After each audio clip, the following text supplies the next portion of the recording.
Already started the recording. Hey, Yeah. say I again. said you already started the recording. I should have stopped it. I did. Yeah, I'm comfortable with being just the voice. So this is Coffee Compiler Club. We're here today to talk about compilers and language runtimes and anything to do with defining programming languages, making programming languages, how they're built, history thereof, what optimizations, how fast you can parse. I don't care. And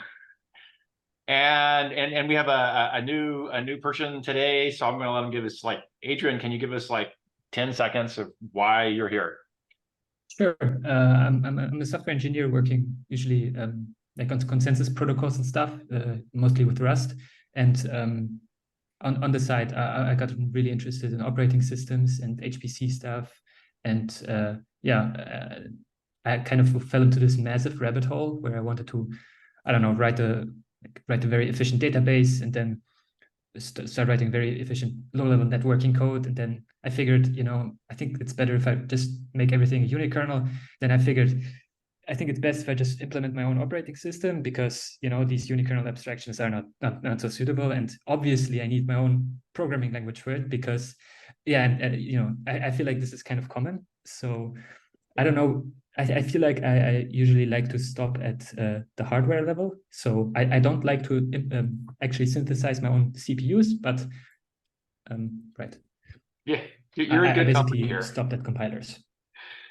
Some quarter to a third of the population on Coffee Compiler Club are down the same rabbit hole. Some of them stopped at different points. They didn't all say, I'm going to do my own OS because I need it to do my own device drivers or databases.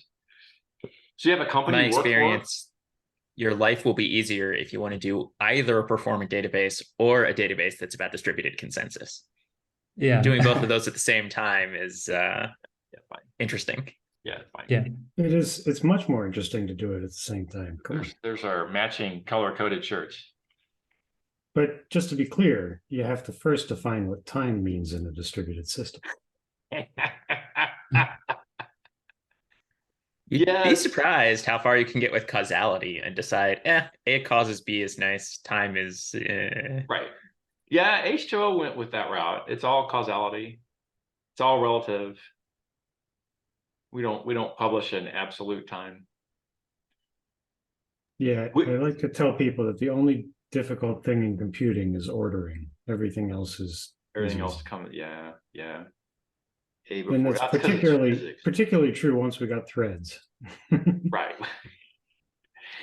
No, we had threads for a long time. We just didn't have two CPUs for a long time, at least on your desk. I wasn't until, early 2000s that I had a 2-core machine on my desk. Yeah. That was... We had all sorts of issues early on with our software at Tangasol because we couldn't afford a dual CPU machine. Yes, right, exactly. And then I got a two CPU compact, and somebody else had a 2 CPU Dell, and the motherboards dictated the memory model, so they were different in how they code generated worked on one, wouldn't on another, and vice versa. Well, that was the other thing we found. We had to have one of each. We had to have one Pentium Pro. We had to have one PA RISC. We had to have one we had Spark. Yeah, we had Spark. Bunch of Sparks. Yeah. Yes. And the answer was, at first, it was just buggy, and you didn't know who was to blame. And after a long time, you started to figure out that, no, in fact, there was this causality problem, and it was different between them. It took a while to even get to that point, because, of course not. Why would that ever be an issue? Fine. All right. Something else. What were we? Can you enable screen share? Absolutely. There you go. So my question here is, I want to poll the group on what they think the word simultaneous means. We have a database. You want us the events can eventually become lattices, so it can fork. So I can be in state 1, and one node moves it to state 2, the other node moves it to state A. It puts in a state B, And eventually something does the merge and we get state 3. Uh-huh. I usually would argue that A is simultaneous with 2 Oh. because they have a common thing that they have after them. They have a common thing that they are both before. So these happens before relationships shows that 2 is not before A and A is not before 2. Yeah, I would say they are not. But they have both a join and a meet. So Right. they're simultaneous. I see. By Okay. the same argument, 2 and B are simultaneous. That's correct. But A and B are not. But A and B are not simultaneous. Right. So you I get don't this use the word- A is simultaneous with 2 is simultaneous with B, Right. but A is not simultaneous with B. Therefore, Right. simultaneity is no longer transitive. Transitive. Right. Yeah, I would claim that simultaneous is a bad word here. Yes. Okay. I would claim 1 is simultaneous and 3. But Could 2 and AB are not. Well, I wouldn't use the word you can't simultaneous. tell from the picture, because one of the things about database theory is you want to be able to see, can you put A after 2 and can you put A before 2 and does it change 3 by doing so? And then the same thing with B. Can you put I- B before 2 and B after 2 and does it change anything with respect to I 3? claim So that our diagram answer hits is there's that- no difference. Once the system reaches consensus, we treat the past as if there was one past. Oh, you actually choose a past. So we I- say, here is your totally ordered sequence of events, Uh-huh. and this event is pruned. So what Think, what did I- Loki what did in I- time What did I variance tell you earlier? authority. The only expensive thing in computers Yeah. is ordering. Everything else is easy. H2O went a different route.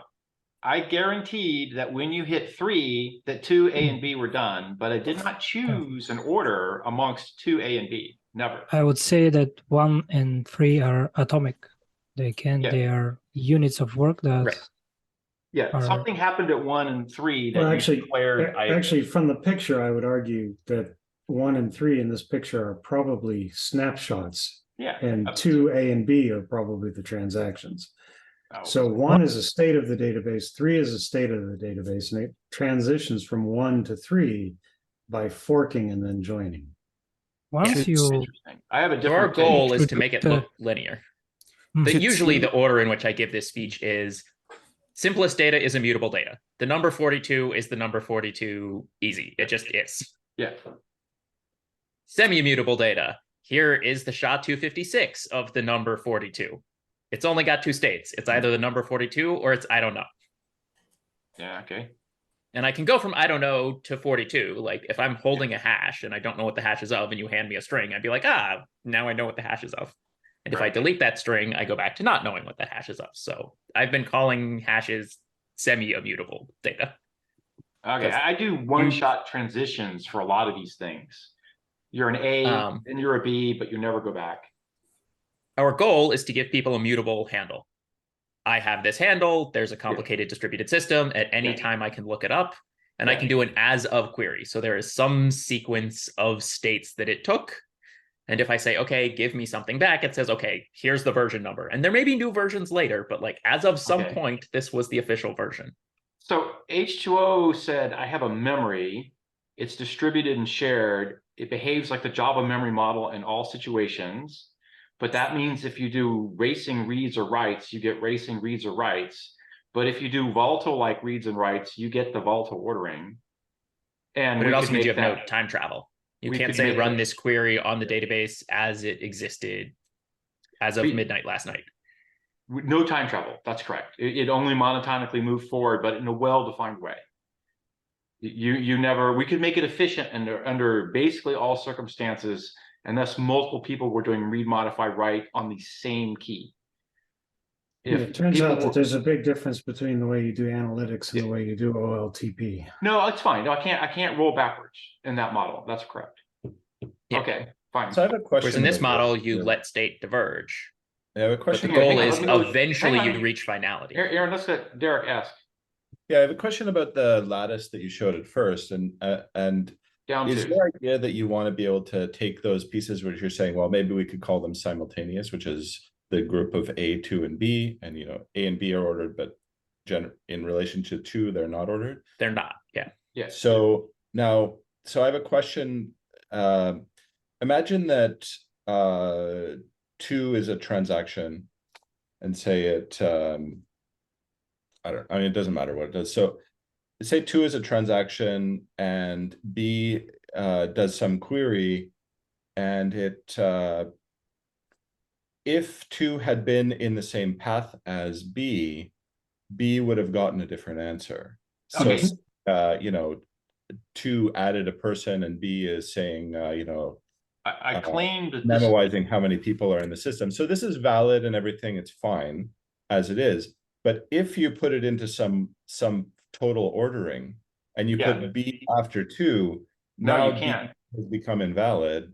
So I claim here that the diagram states that B never looked at 2, or else Right. you wouldn't Yeah, have this that's right. picture. It would But have what I'm picked saying the is ordering. that B is a completely valid state in the chain that it follows, and it has no knowledge of 2, and so that's fine, and B is valid. Yeah. If you decide to create a linear total order and you put B after 2, and you went and tried to recalculate B, when the total order is in place, No. you would B now cannot get a depend on 2 in different any answer. way for this diagram to be correct. Therefore, it doesn't matter where 2 and B land relative to each other. B will always get the same answer. The tricky word here is That is all the job of this merge to get Yes. 3. the So tricky bit what here. Derek was saying is exactly what I was trying to describe earlier, is producing a total order out of concurrent execution is That's a tricky challenge. word. The tricky Yeah. word is total order. So the total order acts like interpolation. So you are forced to choose where B and 2 stands in that total order. Yeah, Okay. and what I'm trying to get at is that B can be valid, but if you put it after 2 and then you've created a new ordering, which isn't the order that the operations happened in, it's just sort of arbitrary total ordering that's valid from your sort of lattice. I would say when you're in your lattice form, but when you get rid of the lattice, it actually becomes invalid.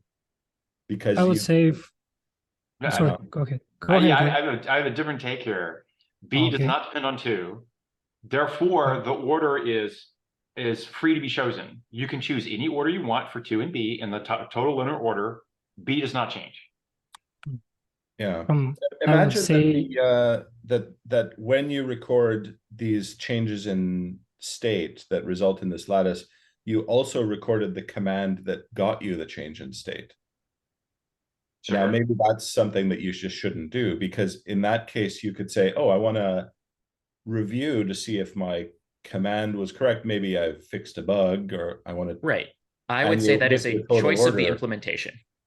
So my blessed path went from 1 to 2. Yeah. I then realized, oh, I've got A and B. They're coming off of an old head. Yeah. These will never be states that are pasts of the system. They are on a pruned branch, you know, time variance authority has nuked them. Now, when I go to make 3, I have choices. I can say, I'm going to do some last writer wins thing. 2 already got committed, so A and B I'm just going to delete. Or I could do some CRDT thing and say, I'm merging in some way A or B. Or I could rebase and say, okay, I'm going to replay what happened for A and B on top of 2. And this 3 is going to be the effect of replaying A and B on top of 2. This is not a transactional database you're talking about. This is more like a Git, and you have a series of transactions. Right. We think about it more like Git. You had this state, and then you transition to this state. And now when it's time to merge, you have to run that merge. And if you are accomplishing that by keeping track of what the transactions were so that you can replay them against the new state, fine. And if it's some state-based CRDT that gets merged, fine. Like, that's just a question of which do you like better, state-based or replicated state machines that are just going to replay the same sequence of actions in the same order. And it But also eventually gets the goal to, is to get to this linear. You were in state A, then you were in state B, then you were in state C. And once I bless a state as final, that will always be a past of the system. So this is also why SQL defines isolation levels, because it allows you, in theory, to tailor what causes the rollback of, say, A and B to occur. So in a read committed, you would be able to put 2A and B together and group them almost irregardless into three. In read repeatable, you have to then prove that if you re-executed 2A and B in some order that you're recording, that you come up with the same reads at the start of each, and thus if they are pure functions, you end up with the same three, etc. Yeah, your application can come up with an arbitrarily bad solution. So I just wanted to point out that like there is actually a standard definition of time, which is geocentric coordinate time. So you just measure like the proper time at the center of the Earth. Okay, dude, back up. Speed of light. My two machines are apart from each other. The time it takes light to travel between them is real, finite, and actually significant at the speed the CPUs run. They do not get to agree on what time they get from any place. But actually they do now within a certain within a margin. within a margin of error. And that margin of error can be down in the millionths of a second if they're using atomic clocks. You can make it really tiny, but it's Right. not by default. It's not really zero. tiny.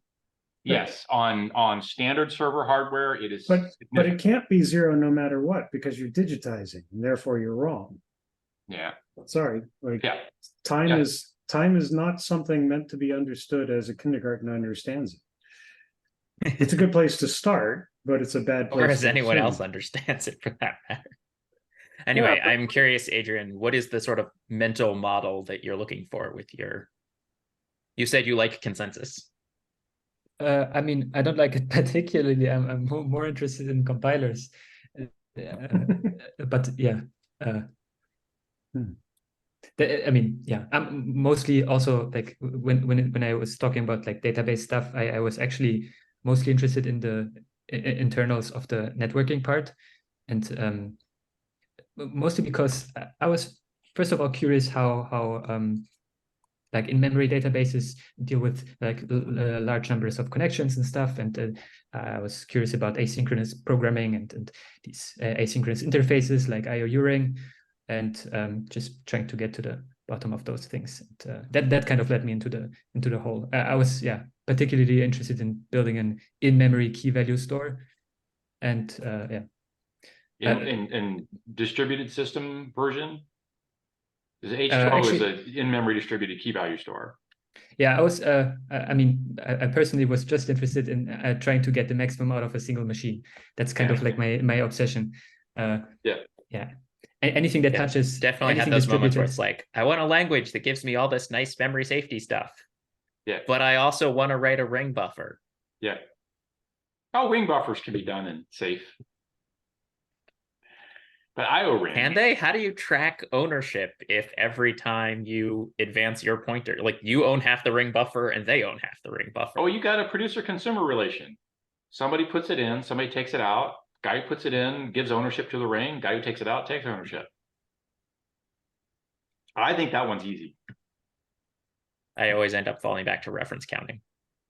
I mean, multi-producer single consumer queues are also pretty trivial. I think the scary thing that is multi-producer, multi-consumer queues, like NPMC, and then also, I guess, when you have unbounded queues, which I think you shouldn't like. But you should. They're kind of ugly, yeah. But right, like lots of complicated ways of dealing with unbounded NPMC queues. The one lesson I've learned with queues is that no matter how much time you spend on them, you're still going to be surprised by the next thing you learn.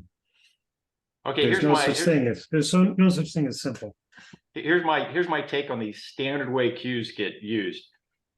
Either one or the other, producer or consumer, outruns always, because they're unbalanced, because you can't perfectly balance. So if the producer outruns and your queue's unbounded, you just fill up memory till you die. And if your queue is bounded, it'll be full, and the producer will either throw things away or block. Should. Or the queue's always empty because the consumer wins. And it's just a waste of space and time because the consumer's, dawdling around waiting for something to show up. And that's the obvious stupid thing. Like big queues don't really help a whole lot, because unless you have some kind of weird bursty, producers produce in bursts and the consumers take off gradually. Otherwise, I you usually- need Well, actually, one or the other. you get bursts on both ends though, because you can also have bursty consumers, which can sometimes condense a bunch of stuff that came into the queue into a Okay. lumpy operation. I never saw bursty consumers, but I can imagine it. Sure. You also run into Someti- things that you weren't expecting that synchronize behavior. Yes. So, the bird app gets a lot of traffic when there's an earthquake, and suddenly everyone's like, oh my goodness, did you feel that earthquake? And you went from 5,000 tweets a minute to 5,000 tweets a second to Right. 30. And suddenly people responding to that earthquake are outnumbering everything else happening on the platform. Well, globally. so the point of the math says the point here is that you have to support back pressure. Yep. Which is a key item, and unbounded queues do not. I keep things simple and I just go single producer, single consumer. Always worked for me.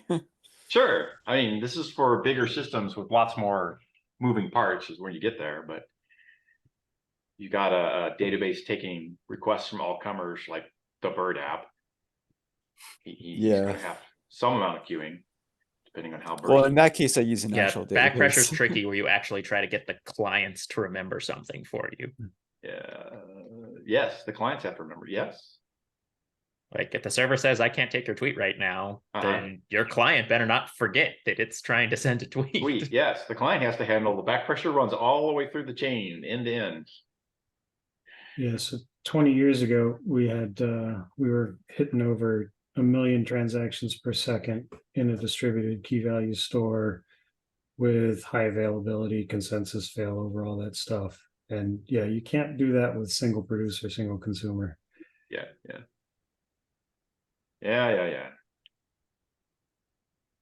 How many machines was that? Dedicated.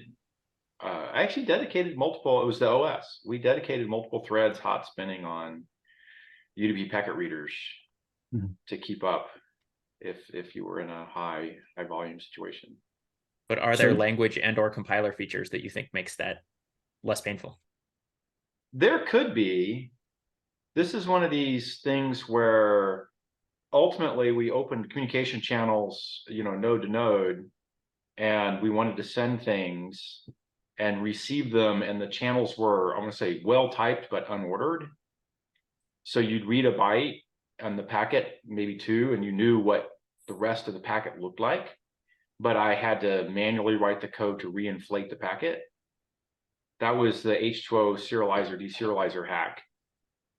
The first thing down the packet line was something that said, this is the kind of thing the rest of this is. And then I switched out to the correct serializer or deserializer and finished parsing the packet. But that was all me writing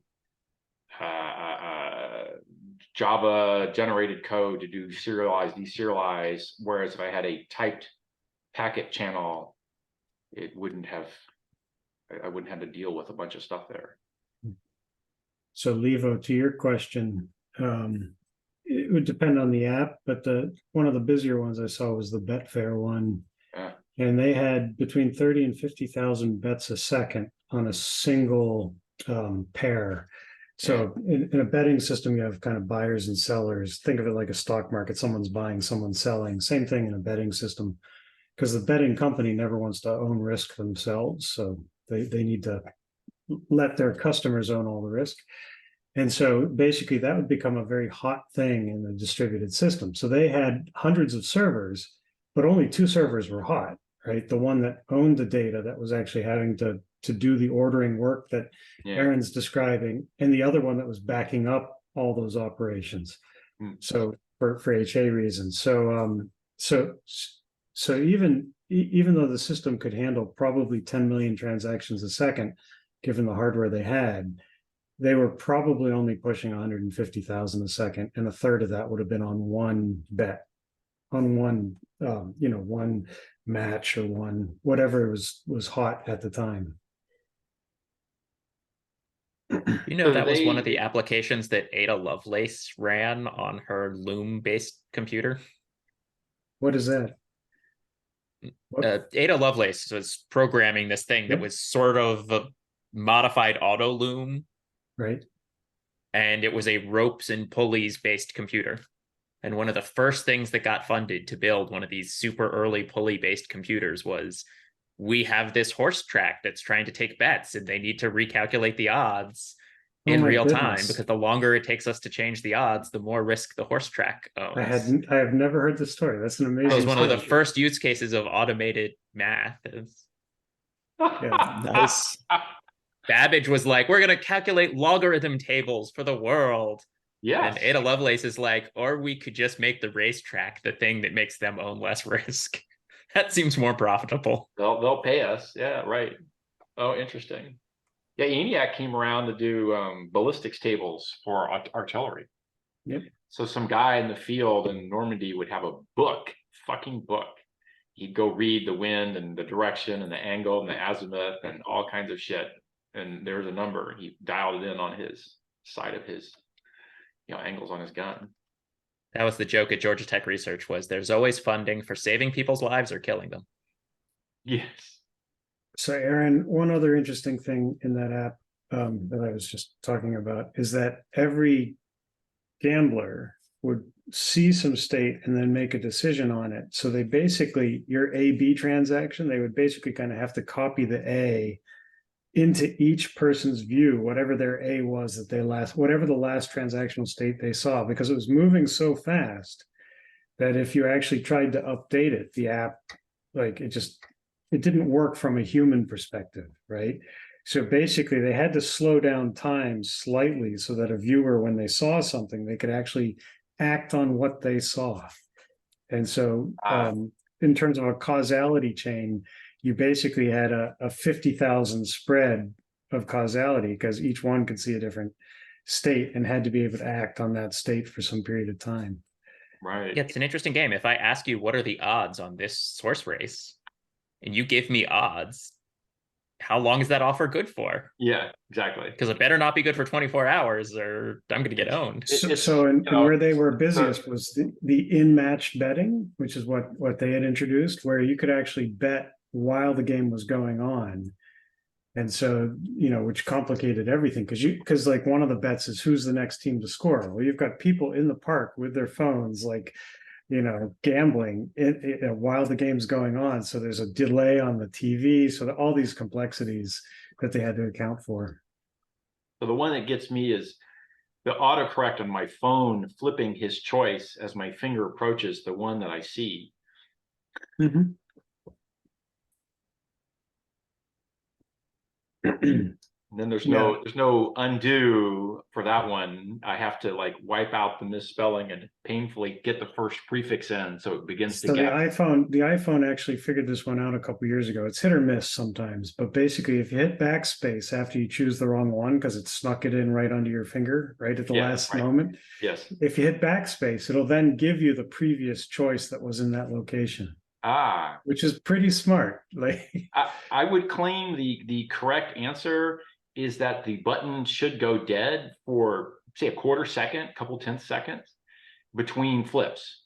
So if I hit it in the dead time, it does nothing. Then it flipped and I pull my finger off and say, wait a second, but I don't get the wrong pick that you have to undo. I just don't get a pick at all. Well, it's nice that you can get the full undo with just the backspace, because it gives you the choice of the other. Yeah, if it gave me right, but the thing with the full undo is my other options are usually there's something that's mostly right, but like the past tense plurality is wrong, and I want to backspace the last few characters off and change it. I don't want it to go backwards to what it was. No, it doesn't do that. It only does it if it swapped it right as you were pressing it. Oh, he times the swap and says within a 10th second, I'll agree that I'll swap you back. Okay. Yeah, because it used to happen to me all the time. You'd be like, oh shit, now I got to back up like 20 characters to get rid of whatever that word is, right? Right. And then they had an update at some point where it's like I hit the wrong one. I was like, oh shit, and I pressed back once, and it's like, and it then popped up. Oh, is this what you meant? Which is the thing that was under there. It was on before. Okay.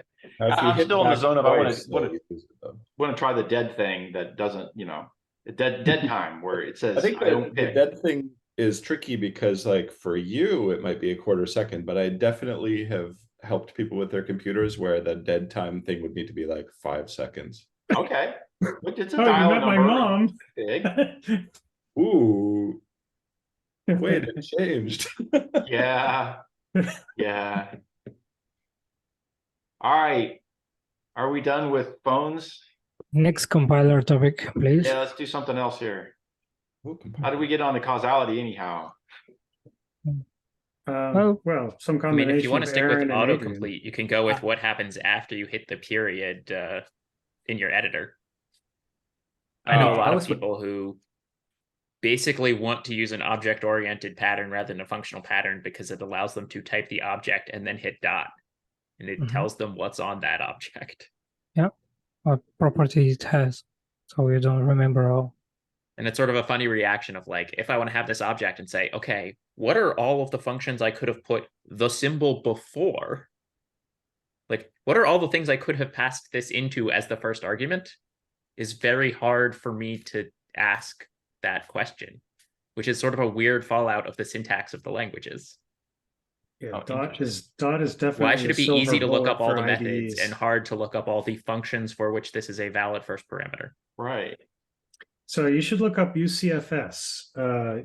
Yeah. UFCS. Sorry. Uniform syntax, something. Uniform function call syntax. Yeah. Yeah. 5 points. It's also sometimes called UCS, Hmm. but UFCS is the other one. But what does that have to do What's with the actual one sentence version of what it does? Well, because it would solve Aaron's problem by allowing you. So we call it in ecstasy, we call it Bjarning. So if you search our code base, you'll find some references to Bjarning, because it's kind of making fun of Bjorn Strustrup. So. Right. No, I got the reference. But because that's kind of the basis for UFCS is the idea that anytime you have a function that takes an X, then you can have an X that takes a dot function in theory. Okay. Right.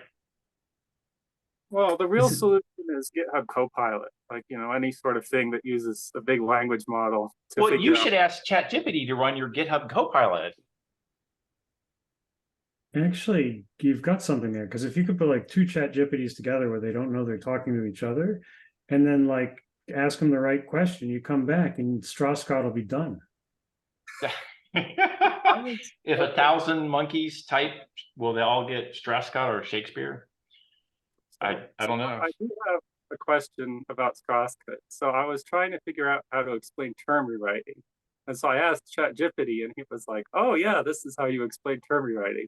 And it actually made some sense, but it didn't explain what a term was, and it didn't explain like anything other than how to do binary operations with terms. So what is a term? According to ChatGPT. According to I don't know. We didn't define a term. That was the whole problem. It just According said, to ChatGPT, that operates Alan. so, I mean, but that is one of the features of term rewriting, is that you can replace things that aren't functions. Like if you have a weird, complicated expression, you can just say, rewrite this whole expression to something. Just that's Then we something get is to have a whole discussion about Parse hygiene. for C of nodes, C2. Yeah. So that rewrite is equivalent to the last thing, or I pulled up the ChatGPT log. So it says each term is like a little puzzle piece that you can play with, and you can use terms to create sentences and stories for the computer to understand. So I don't know. It isn't a good explanation. So I was looking for No, something. but it's not terrible.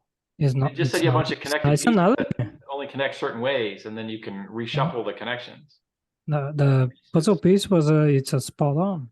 It's a something you can atomically manipulate. It's a atomic something. And it plugs in only certain ways. And I you think can, it's not a bad analogy. of course, I'm impressed. Yeah, no, I mean, my parents, I was like, oh yeah, I'm going to use ChatGPT to generate the survey to explain my whole programming language. And they're like, what? No, that doesn't sound like it'll work, but it does surprisingly well. So there's not no uses for ChatGPT. There's just way more screaming and yelling about it than what it's actually worth. I like this observation from what is made on the use on the language generative models and the programming. Basically, that to me it seems to solve the wrong problem. If I have to write the same code, so often that machine learning model can predict what it's going to look like, then I should not be writing that code at all. That code should be in a component. I should just use the component. I shouldn't have to write anything. And this is an evolution of the design patterns, I think, and other forms of boilerplate. If your programming language requires you to write so much repetitive boilerplate, then you can use a freaking language model to generate that. Maybe something is wrong with your language or your library ecosystem. What do you have against mediocre programmers having jobs? No comment. I clicked the fifth on the right to not incriminate myself. I was just to answer that question. Your quote from the Discord channel here with the see, AI turns this single bullet point into a long email I can pretend I write. The next person over saying, see, this AI takes this long email and turns it into a single bullet point I can pretend to read. Right, which turns English into an intermediate representation for the language models. Yes. What are you sending, Aaron? Is this going in the Google Docs or should I click this YouTube link? So we call it MLER. It's Star Trek Next Generation having the exact same ChatGPT fight with the holodeck, where they're like, "Give me a table." No, a metal table. No. It's called MLER, Matt, and it's a mid-level English representation. It's the output and the input to ChatGPT. So you think you're joking, but Google actually does this in translating to languages where they don't have a lot of cross-language translation material to train it. They will translate some things into English and then from English into the destination language because they have plenty of translation pairs between small language and English and small language. Whereas going from small language to small language just doesn't work. I wasn't totally joking. There's actually a number of channels out there. Like there's one where it's a 24/7, 365 days a year debate between Joe Biden and Donald Trump. And it's two different streams, basically. As far as I can tell, it's basically two logins to ChatGPT, copying and pasting back and forth. But it's all automated, so they're using an AI to do the video as well and the voice, and it's pretty crazy. Does it diverge from reality? Quite a bit. They're also both quite crude. So yes, okay. It's not safe for work. So I'll post a link. Oh geez. There was a funny story not related of to compilers. Someone writing a chatbot that negotiated the price of a car. It's like, oh, I'm willing to pay at this price, and I'm willing to buy at this price. And then they simulate it with a whole bunch of actors, each of which has a car and a minimum price they're willing to accept and a maximum price that they're willing to accept. And then they let them go negotiate in a genetic algorithm for 1,000 generations or so. And they come back and they've basically just invented their own language where they're sending like 4 characters. The first one's the condition, and the second one is some high base encoding of what price they're willing to accept. You look at the conversation's like garbage out, garbage back. Okay, accepted at the price of 20,000. And you're like, wow. Oh, interesting. They just gave up, decided English was not actually an efficient way to communicate when the only information you ever needed to send was what is the make, what is the condition, and what is the price. Yeah. All right, something else. I was wondering about something, maybe it's a bit selfish question to ask because I just joined and I was talking about I'm interested in OS stuff, but go ahead. Just like maybe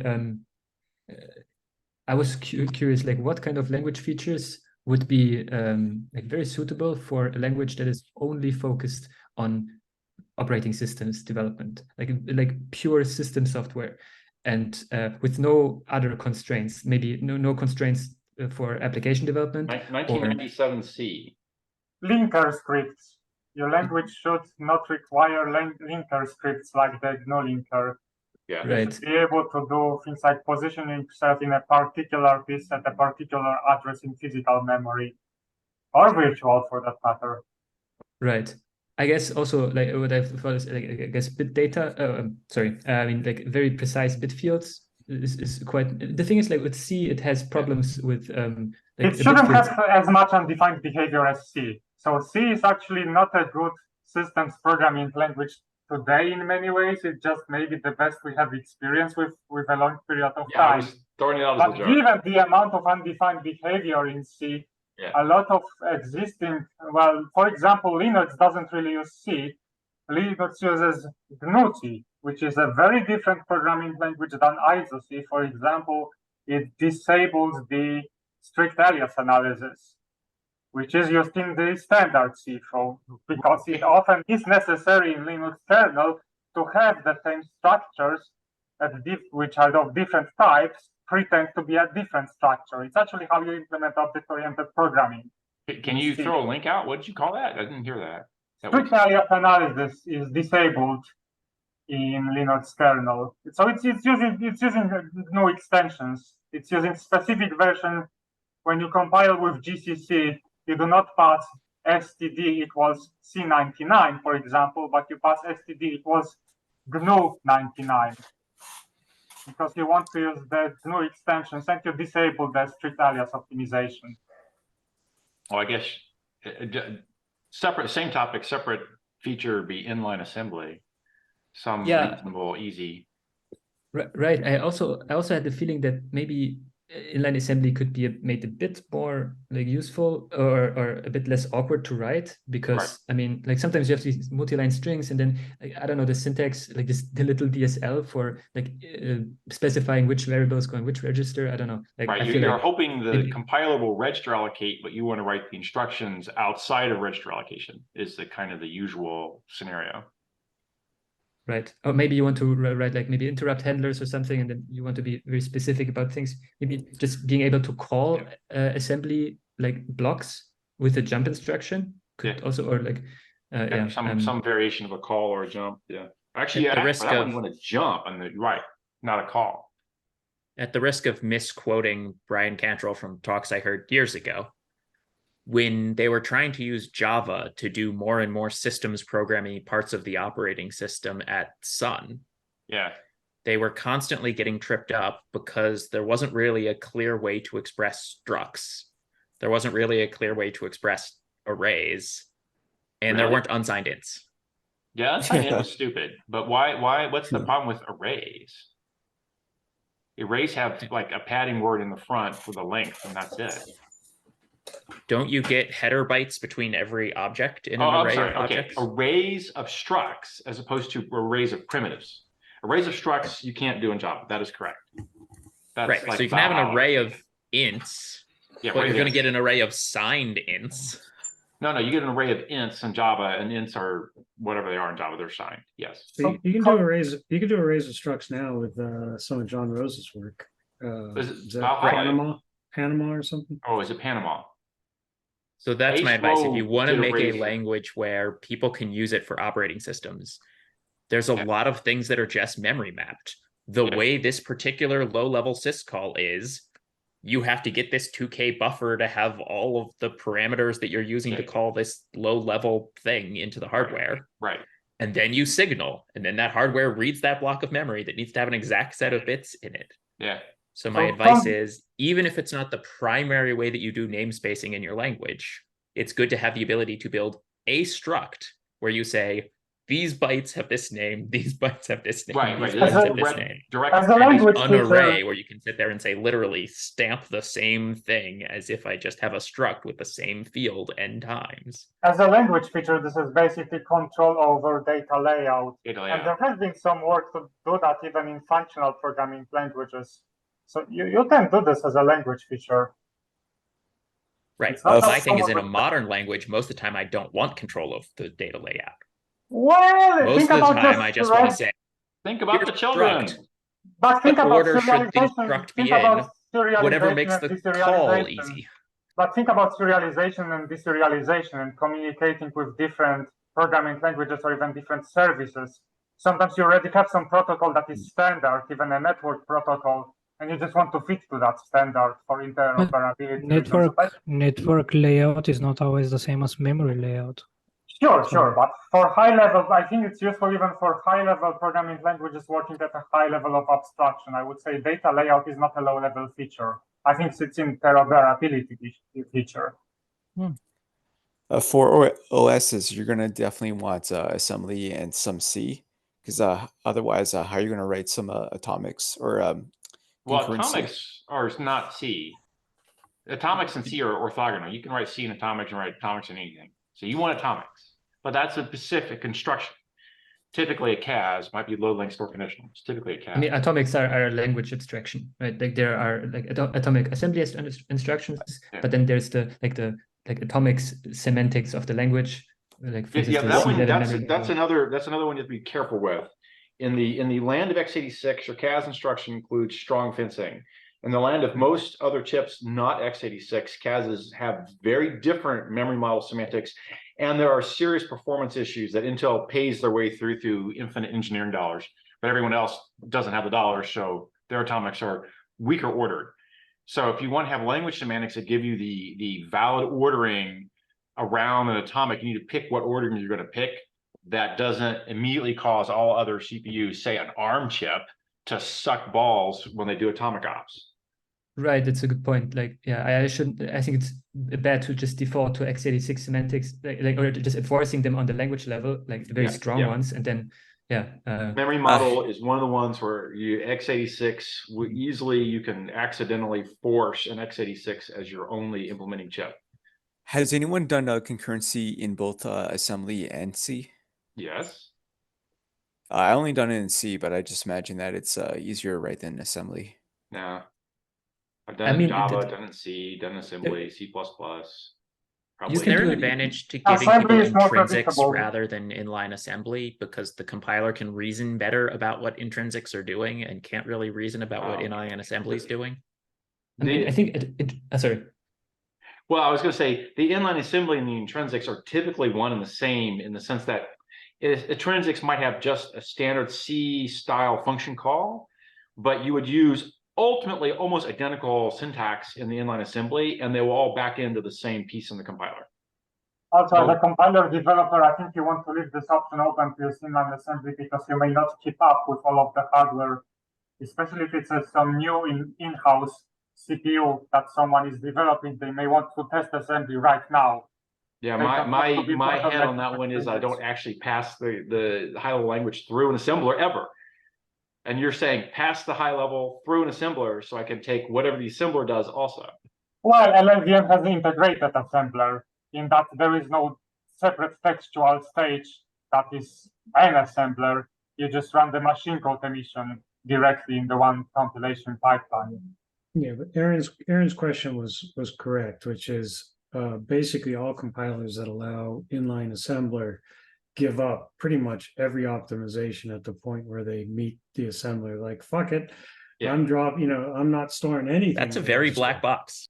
Yeah, it doesn't have to be, but the attempts I've seen to incorporate the assembly as kind of a first-class citizen of the language, where the compiler is able to work with the person who wrote the assembler to do, to include it in its coloring algorithms and everything else. Like, that's pretty freaking ridiculous. Like, I know people have worked on it, and I've read stuff about it, but it's a lot of work. And I think the closest thing was the 32-bit Visual C++, where you don't have to use register allocation, which means that as a programmer, you don't have to care or know the calling conventions.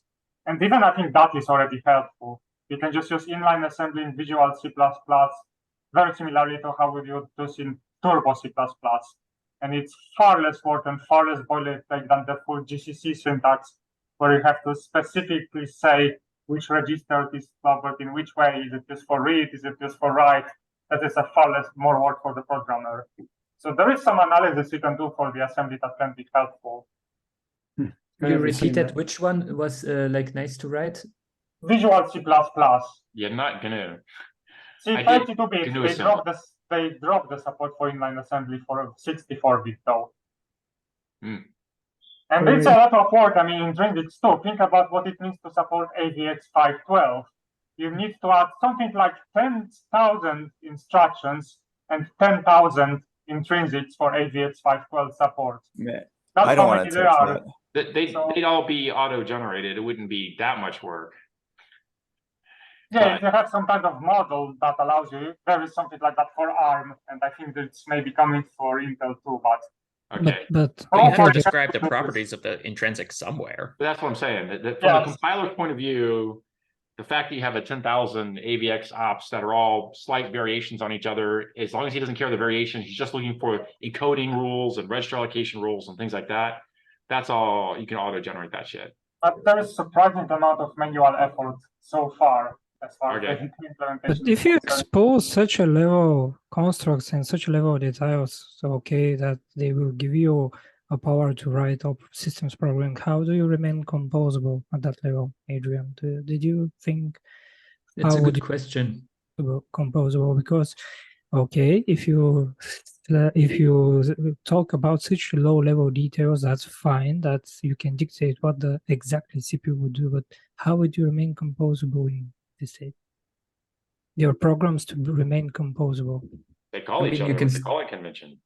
You can still like encapsulate all of this low level stuff in like higher like language features, maybe like Some of this is very hard though, because think about SVE again. SVE has scalable vectors, which means the SVE vector size can be anything from 128 bits to 1024 bits.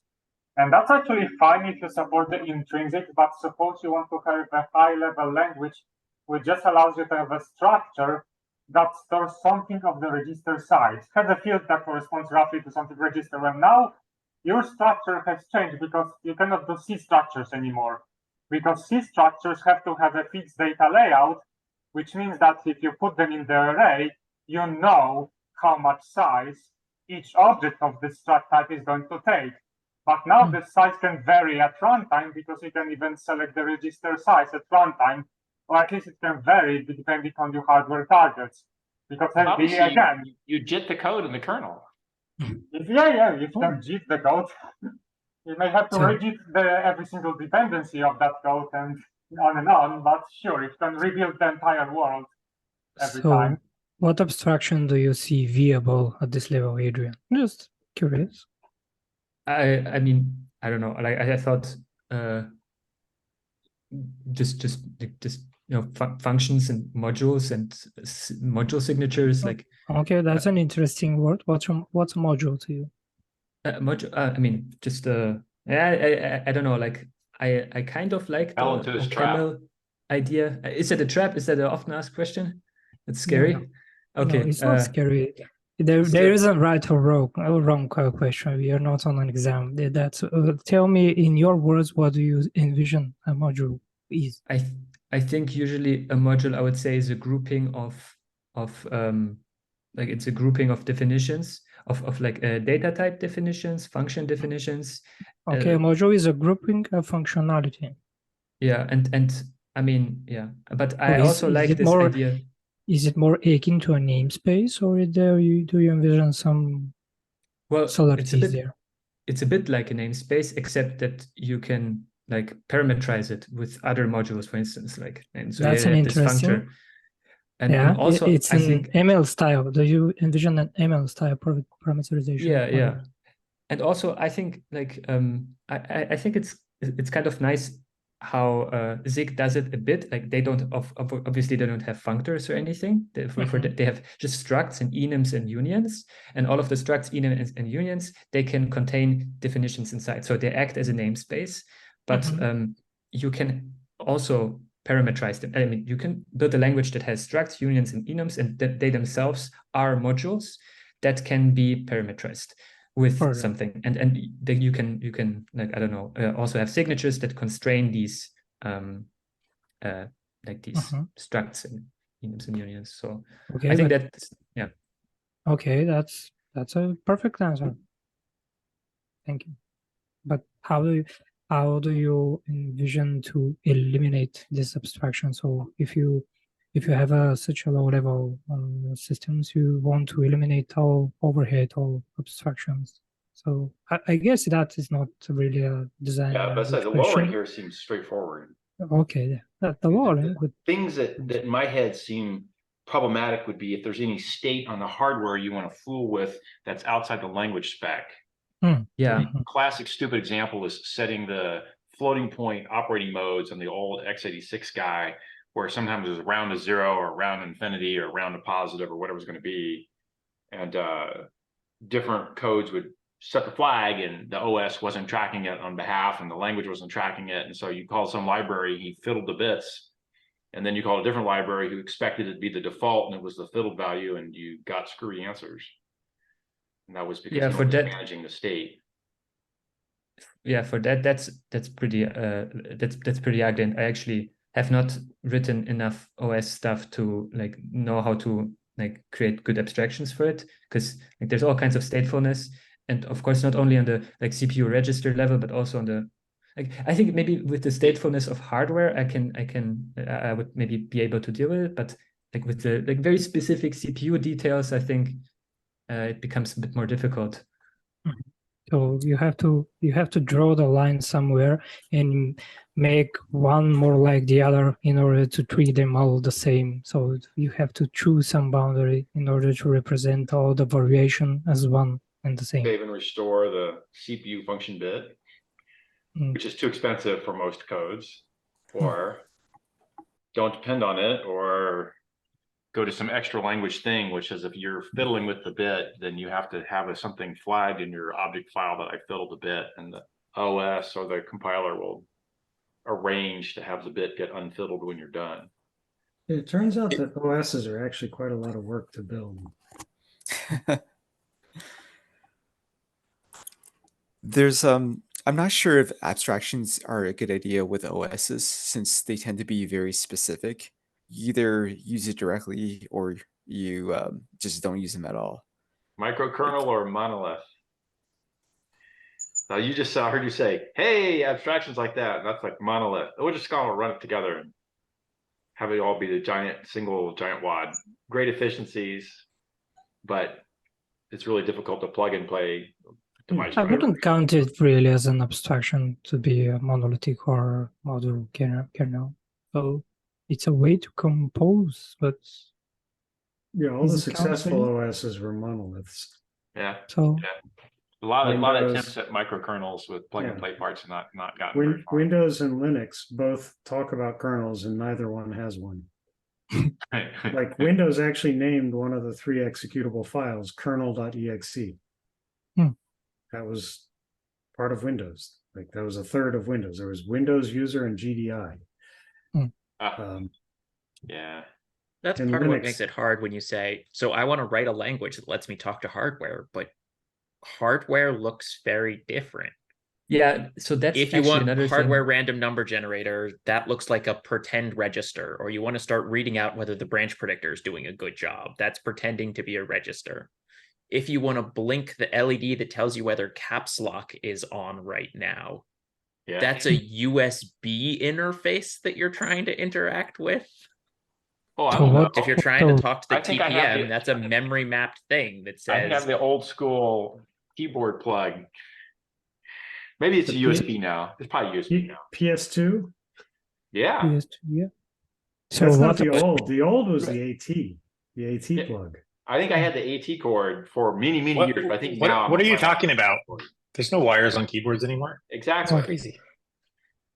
I think like those type of things like talking to memory mapped I/O or other peripherals or something. I mean, you can abstract them away into a library. I think that's not something I need to necessarily consider on a language level.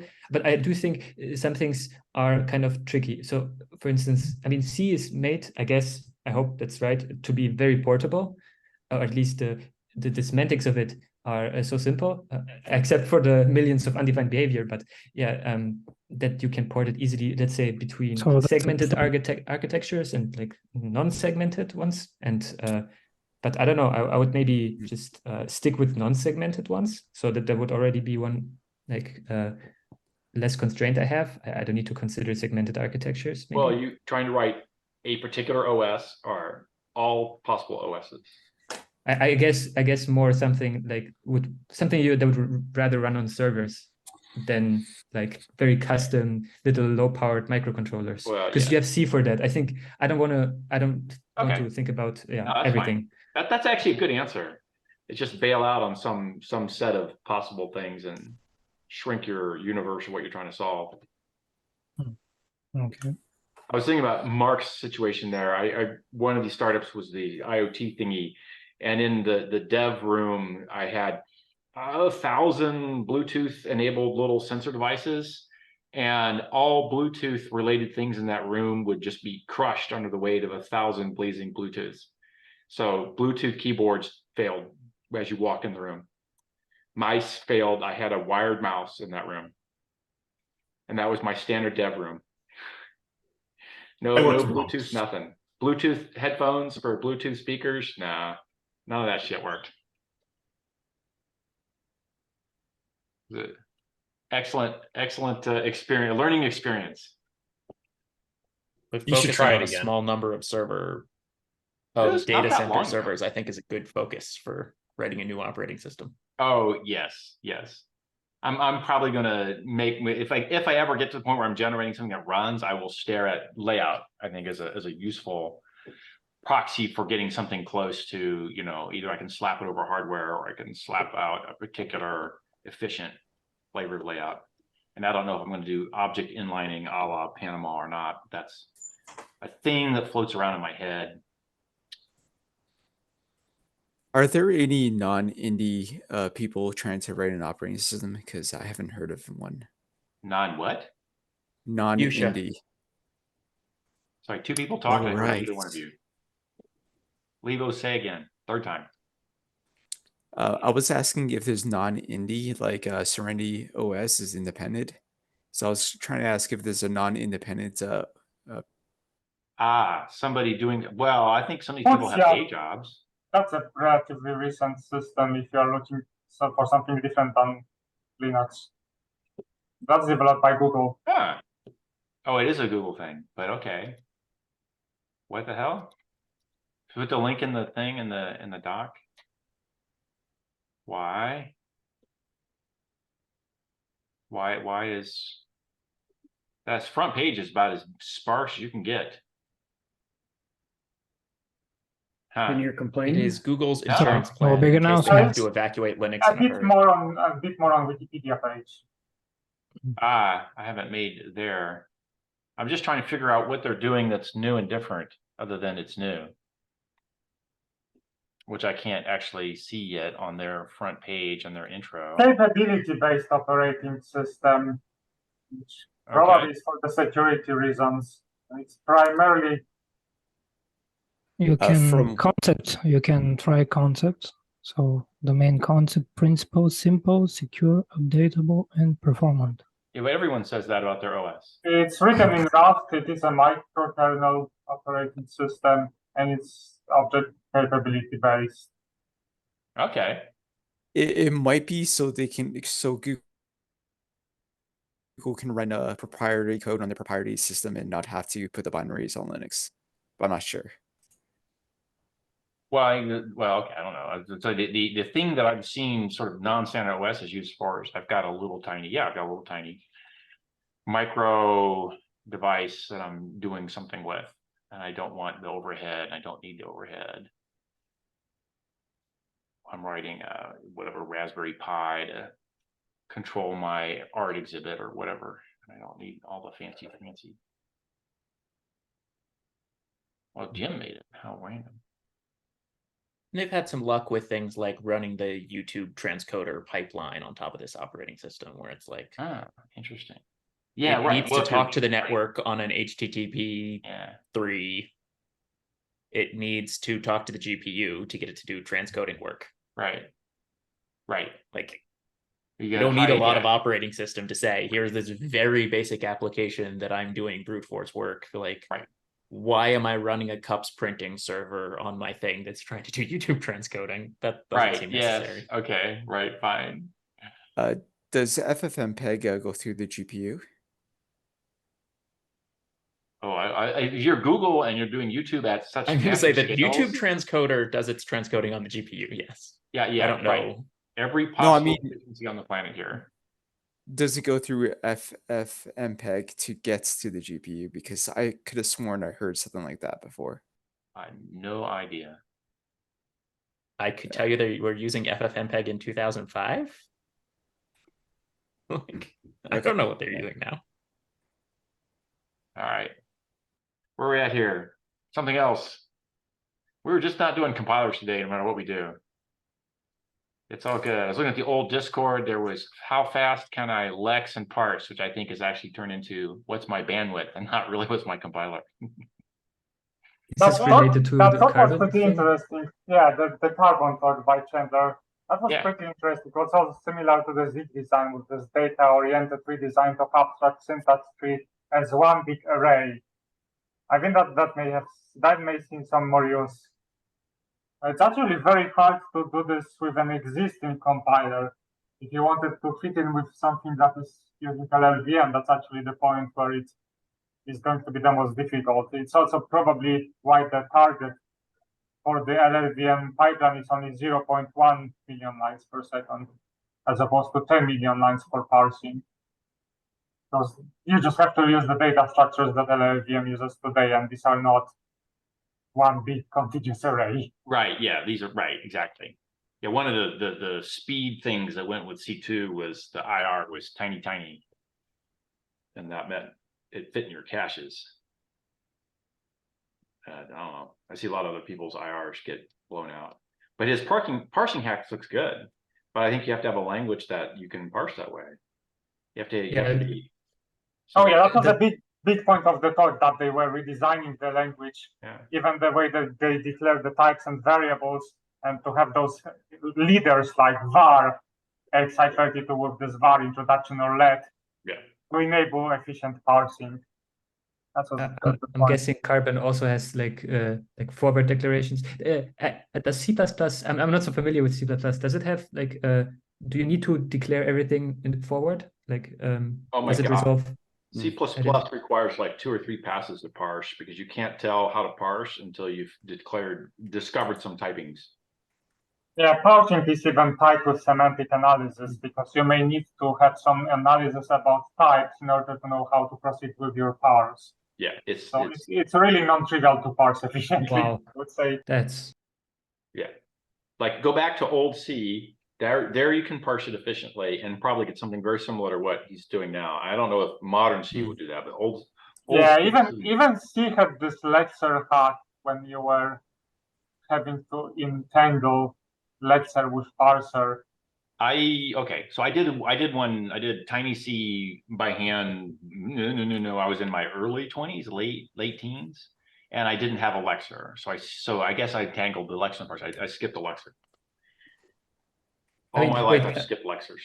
I do have a Lexer, like I have functions that lex the stuff, and I get the token stream, but I do interleave calls to the Lexer in my parser. In C, the classical example is you may have expression something like parentheses open A, parentheses close, star B, and that's already in classic C. You don't know Links whether in chat, this is going to. It's Lexer hack.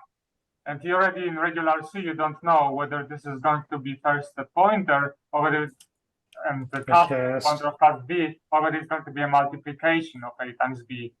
So you already here have a problem. Let me hang on. Let me bring this up here.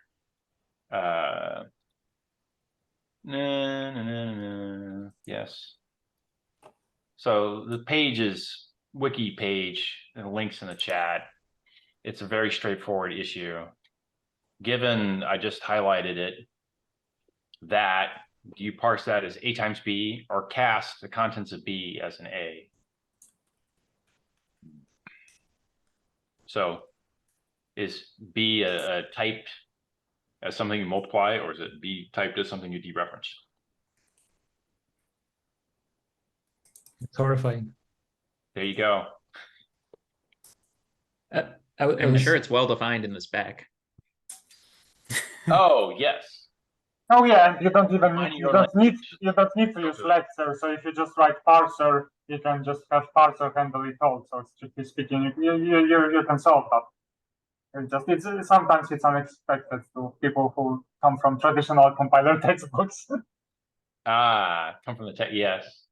No, I learned how to deal with this shit back in the day. So AA doesn't have it, but any new language I would expect, I would like to believe you managed to get the parser right here. So Alright, the one fine. thing that when you're parsing through everything, you're gonna have to like look up a lot of constants, and I think that's one of the reasons why a lot of things come out of my cache. But I'm When you not look up sure and how say you look can up get constants, you mean look up Yeah. keyword strings? Keywords or like just anything. Yeah, I think for you, you're probably memory bandwidth bound on your parser already, and it doesn't matter what you're doing. And that Yeah, symptom so of I'm that not is sure really- how anyone could get more than 5 million. They don't have to throw things in and out of their cache quite as much, but if you're going to an IR that is suitable for TCC, you might have more volume produced than the guy who we just looked at, who was doing the IR to the compressed stack representation, reverse voiceover compressed stack. If you're memory bandwidth bound, everything you touch will be a cache miss and get thrown out and come back in somewhere else. And it looks like BLA speed and cache misses everywhere. Your speed's pretty good, sir. But Yeah. you could be memory bandwidth bound, which means you play whack-a-mole Well, I am. as you touch things. The cache misses go down here, they go up over there. I kind of want to grab another CPU so I can check what those performance counters do. But there's also a lot of states when I build my when I parse the AST.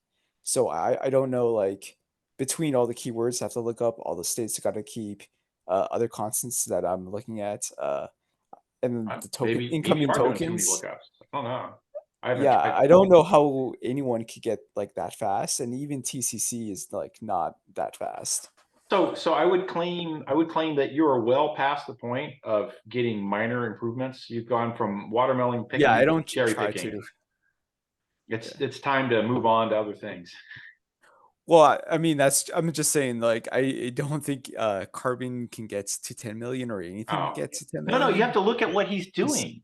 He is reading hot from memory a stream of data that he's turning into this compressed stack. It is not machine code. And that means he has way less memory bandwidth. And that lets him get faster. No, the numbers add up.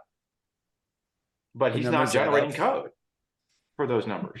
But it's also the point where, what do you mean by Lexing? Just produce the token or start index, end index, some... No, I think he's Lexing, he's parsing Lexing. This is all CPU bound shit. He's doing symbol lookup, which if you have small counts of symbols will fit in your cache because it's just a hash table. And then he's writing out a form which is as dense or denser than his source code when he's done. It's an extremely dense output format. So he's not gone to any sort of machine code generation. So in this kind of a thing, it's like you generally have cycles in the CPU to spare. You're all about memory. And now he's reading in X many millions of lines of bytes, and he's writing out X many. And if you add those numbers up, that's within the bandwidth of a modern processor. So I claim that's doable, but he's at the edge of memory bandwidth, but he's on the correct side of it, and it's okay. If he were to inflate his output to include machine code, it would get so much larger, he'll slow down, even if he could generate it quickly, because he's going to slow down because he's out of memory bandwidth. But his numbers as they stand now are fine. Now, Levo is spitting out something that he can feed to TCC. That's probably as bulky as what he's reading in, if not bulkier. So I don't know, based on what Levo's hardware is, but I think it's highly probable Levo is out of memory bandwidth. You could be Levo doing bad lookups and a bad hash code table with bad repro rates or whatever. There's other things that could be going on, but everything you've said so far leads me to believe you're out of bandwidth. And you're not going to get faster without reducing your bandwidth. Also, in his parser, it's really make a difference. How does he make its representation of the AST? Is just all pointers, or he keeps some data around? Yeah, if you generate by malloc nodes for an AST that you then generate into C code, you will run out of memory holding all the nodes. They're cache. Then they go in and out of your cache constantly. That turns into memory bandwidth. Well, I gotta Google this, but what's the speed of writing memory? Because if reading's 10 gigs, is writing like half? Reading is in the order of 30 gigs, something. Yeah, like my desktop machine will do 45 gigabytes a second to and from main memory to the cores. However, Really? if I reverse reads and writes back and forth, that'll come down. That there's a turnaround if you constantly turn around. I And on posted my- a link on Doodle Docs, and that's a napkin math I agree with, is that if you take into account just for the pure Lexer, the number of mispredictions you are going to have per average token, in general expect to have a limit of 4 cycles per byte on average. And I really would like to emphasize this metric, cycles per byte. Think about latency. My opinion is people who do millions for lines per second are talking about meaningless metrics. It doesn't mean anything to me if you compiler can parse 50 million lines. It's completely meaningless metrics. Tell me how many cycles per byte. Latency, not throughput. Because if you have to take 10 seconds to spin up to 100 lines per second, the new compiler is too slow for me to use interactively. So it's meaningless to talk about millions of lines per second. Talk about latency. The lines per second and bytes per cycle are interesting averages. The latency is sort of, you have to have enough throughput to produce a result that you can use.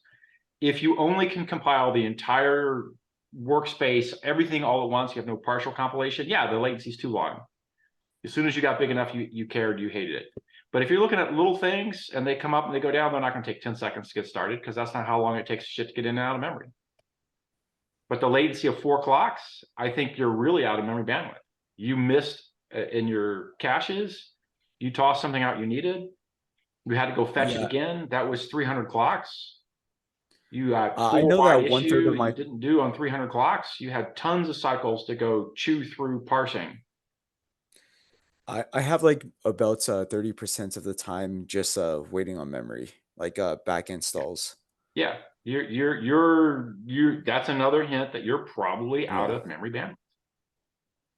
Go reduce your input size or your output size. If you want to see that you can get these numbers or not, quit trying to produce TCC, produce a pile of nodes, and then throw them away. No, all I do is I produce the syntax tree. I don't actually produce. I like this slide 27 from this Chandler talk because I think those numbers on slide 27 are far more reasonable. So think about this in terms of your latency budget. You have an average 100 nanoseconds per line to Lex and parse.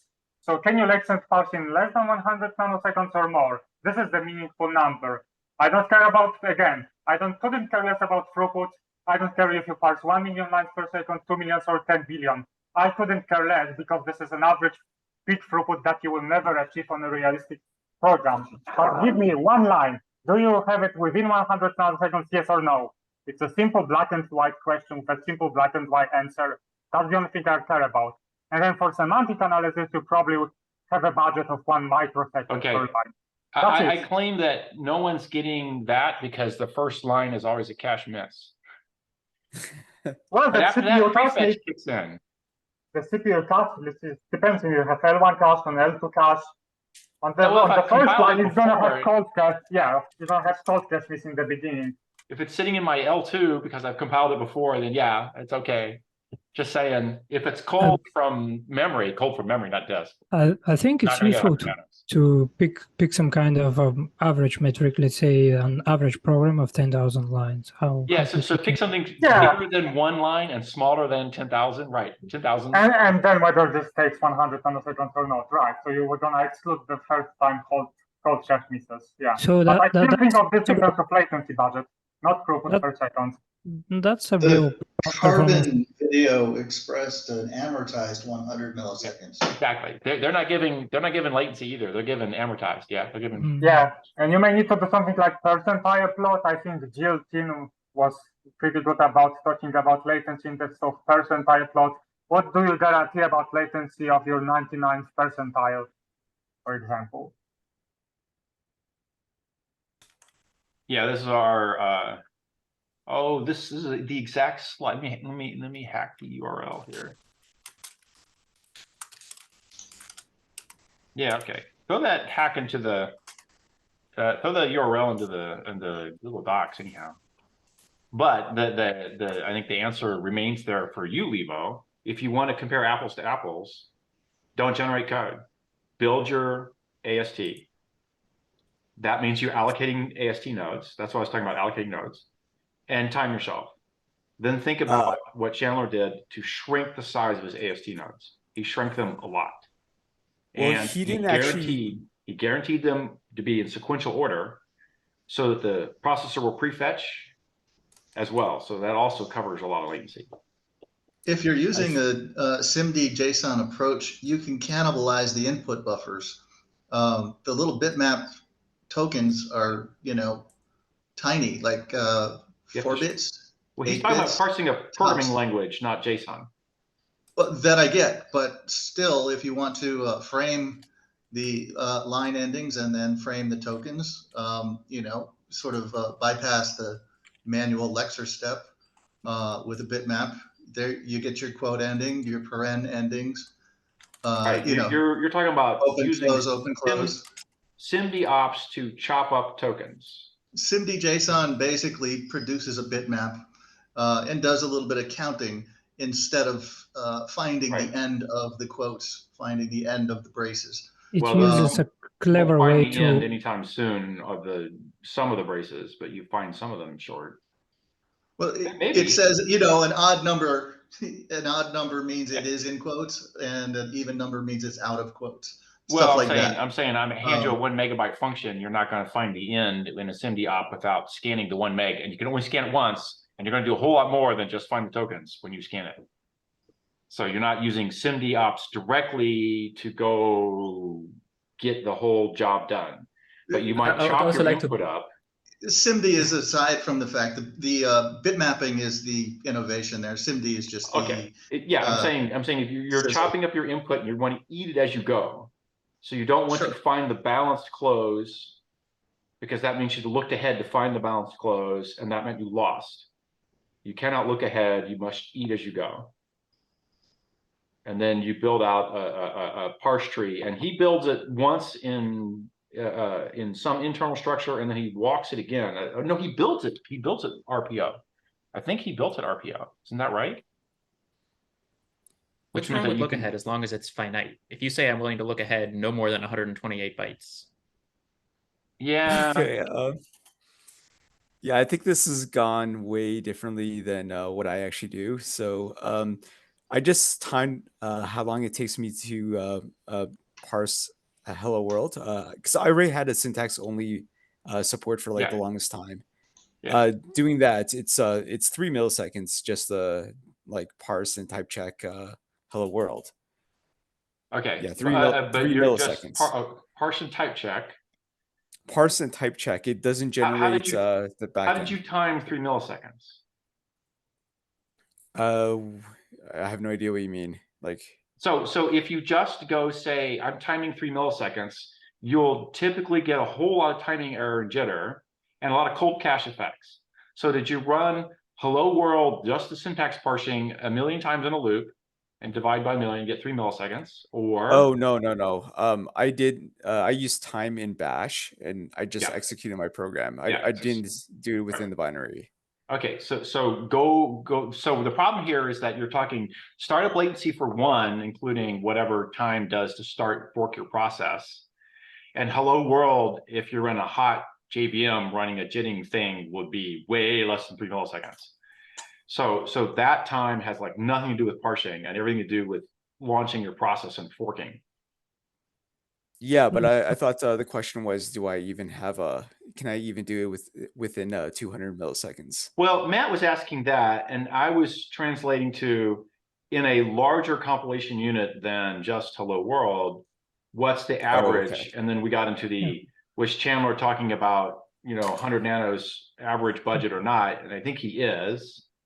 So if you want to compare to Chandler's numbers, you need to do something similar, which means a lot more code to amortize the cost of starting up a process. I'm not sure how close he is to his goal. He just said he wanted that many. Oh, I thought he got somewhere in there. I watched his talk. He got some pretty crazy good numbers. Which also look at the Zig compiler, because Zig compiler also implemented the data-oriented approach. So that may be a good target to compare against. Which compiler? Zig. Zig. Oh, Zig. Oh, could be. Oh, anybody who does like a stage 0 JIT for generating code on the fly with stage 0 does something similar. You go the minimalist route possible to generate, but you don't ever push that code out to main memory. You just run it. It goes from your Dcache to your iCache and you run it. Or you shouldn't be putting it to main memory because it's cheaper to remake it than it is to write it to memory because you're out of memory anyway. Fine. Yeah, I definitely need to get other hardware to try things. But Can you borrow somebody's Lappy and just go run the thing, or put together a complete standalone executable for some OS and just let people download and run it and get a number? And the complete standalone means you run, have your source code you're compiling, and you have the compiler, and it does all the timing internally, and just print something that they hand you back in an email. Hey, here's the number I got on my machine. I think the performance counters would be per CPU specific, and I would have to like look into each Don't different one. do performance counters. Do wall Well, clock that's what I timing. want to find out. Yeah, but I'm saying don't, because you're not going to get them. Go for wall clock timings with the different structures. The things that I do for high performance parsing large CSV files, you can imagine I'm trying to parse a large source code instead, are all related to the data path, and I get the numbers blowed up big by having big data sets so that I don't care about exact hardware counters. I can just tell you, you are so slow or not so slow. It makes no sense. Yeah, I know 100% that my reserve keywords and other things are going out of cache. I don't know if it's going to L3 or if it stays in L2. That's bad. But how do you figure out why something is leaving cache? Unfortunately, I have a bad old war story that doesn't help. Okay. Yeah, back in the Azul days, pre-hardware, we had a simulator. The simulator simulated caches because we were very worried about our tiny caches. And so we could, in the simulator, tell you what got thrown out of a cache and why. And we debugged a number of interesting performance problems related to throwing the wrong things out of cache that we fixed before we ever got hardware. By the way, Livo, did you see the Z compiler talk? I haven't seen it. Did I but see the Z compiler what? in the chat, but in the docs. Compiler, it's also in the docs. Go to minute 43 and a half, or maybe click it and put this on the slide on the Yeah, screen. put it in the put I your. posted this on the Google Docs, and go to minute 43, 35 seconds and put this on the screen share. Oh, you want me to do it now? Yes. Yeah. Okay. Fine. Hang on. Because that's already implemented, and that's already a number that has been measured. Yeah. Okay. Mark I know 43, Richard hit the light 43, briefly. About. 35. Okay, 40, yeah, it popped up when I hit play and it jumped back. So let me go refind. I can play. Doing that, Levo, I was just thinking, if you need different computers to test stuff on, like, why don't you just use AWS spot instances? I mean, I used to do that. If I needed a computer, you can, unless something has changed, like if you need even a really high-end computer, you can get the spot instance for like, you know, an hour or two for pretty cheap. Yeah, so that's the measurement that is already implemented in the zip compiler. And notice that he mentions this on the embarrassingly parallel slide, which means he is using multiple threads. So with multiple threads, that's the number he has already today. Okay. Right, but 1 year ago, that was the number. Maybe it's faster today. This is like pipeline parallelism per function parallelism. Yeah, I got a couple comments before we play the video. First is my current cloud provider, they don't give me performance counters on instances. Does anyone know if Amazon gives you performance counters? Well, like on Amazon, you can get bare metal machine. You have performance counters for virtualization, yes. There are ARM offerings that offer access to perf through virtualized performance counters. Look into that. Virtualized performance counters. You will find which Amazon instances support that. It should be easy Google search. Okay, yeah, I can try that because the only option I had with my provider was rent it for a month, and I didn't really want to do that just for a couple performance counters. So look into if you have a credit, you know, and Adrian has a comment about free credits on GCP. Like, there's lots of ways of getting credits on cloud providers, but anyway, like, I should try. want to be economical on them, and especially for loads like stuff like this that you don't really care if you get interrupted. Like it's like your spot instance suddenly goes away, but it doesn't matter because you're just messing around. So then you can just like not worry, build it up, spend like a few cents often, and like have a big computer for like a little while. You just have to get You're gonna efficient. play the video But here or yeah. not? Around the time of Spectre and Meltdown, most cloud providers made the high performance counters go away unless you got a bare metal instance, because you're sharing with other tenants and they don't want you spying on the other tenants using high performance counters. Yeah, but the thing is that the sometimes I don't know if it's still the case, but it used to be like you get crazy good even like bare metal on spot instances for like pretty reasonable if you can be like efficient at using it. I think you can You can get configure bare metal spot GCP. instances. At least in GCP, you can configure a single tenancy. I think it costs a lot more, but last time I used it. Yeah, I'm not 100% sure because bare metal wasn't a big concern to me, but I was definitely getting big machines, and I've seen the bare metal machines. I don't know if it combined. Worth looking into. Interesting. Yeah, They're bigger I'm than probably last time gonna I try looked. that when I do when I finish memory safety, because I don't want to go down the rabbit hole of optimizing again. Yes. I want to see your memory safety. Have You got you 100 have bucks you riding made on that. Levo, have you made flame graphs of your execution to see where the cycles are going? Yeah, it's 100% in the cache misses. It's just I don't know why I'm getting cache misses because I'm hitting it every line. So I'm thinking it's the OS switching threads, but I don't actually know why it's You got giving me the misses. If you do a proper flame graph, it will see in the kernel what the code is doing. Is it you're switching your threads or something? It just see the literally kernel says I would think it would functions at be all. kernel switches would be obvious. Yeah, context switches would be more obvious and other Okay, counters. context switches. Yeah. Yeah, It just says it says back installs, and then when I measure cache misses, it says it's just missing a couple cache misses. But it's perf, right? It's not. It's I the flame believe graph, I've right? seen. Yeah, I do with the flame graph, and I also don't do with the graph. Like I use perf in like a bunch of different ways. Why are you trying to get Alan to win by goading poor Levo about performance? Like he can't write that hash map one more time because he's never gonna get the $100. Like functionality first, make it work first, make it fast second. It doesn't mean you have to make it slow first, but start with something that works. Wasting all his time on performance, and that's what I want him to do. Yeah. I'm pretty sure I've seen this Zig video before, and I done a data-oriented design for like forever, for like 20 years plus. So yeah, it was a fun watch, but like I'm really used to this stuff. All right, well, maybe we'll save it for people who watch it themselves. Actually, there's one funny thing. So Matt, I actually watched your 2016 C++ presentation a long time ago, and it was complete coincidence that I saw you in this coffee compiler club, which exists consists of like just a few people. Anyways, like small world. But since Cliff mentioned his war story about the simulator, I remember like you talked about CPI stacks and also the sniper sim. Like, is this stuff like still relevant? Did you like, do you still construct like CPI stacks to figure out what code is doing, or do you use perf a lot. I use perf a lot nowadays. Okay.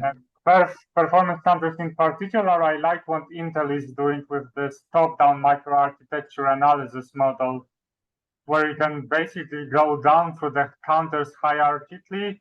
So you don't necessarily start with the lowest level of the counters, but first just see if you are bound by the front end of the CPU or the back end of the CPU, or whether it's something else entirely. And then if it's a backend bound, are you bound on the compute or are you bound on the memory subsystem, like the cache hierarchy?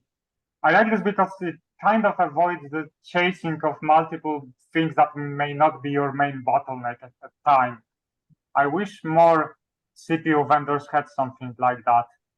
That's currently one advantage of Intel, that it has those hierarchically organized performance counters.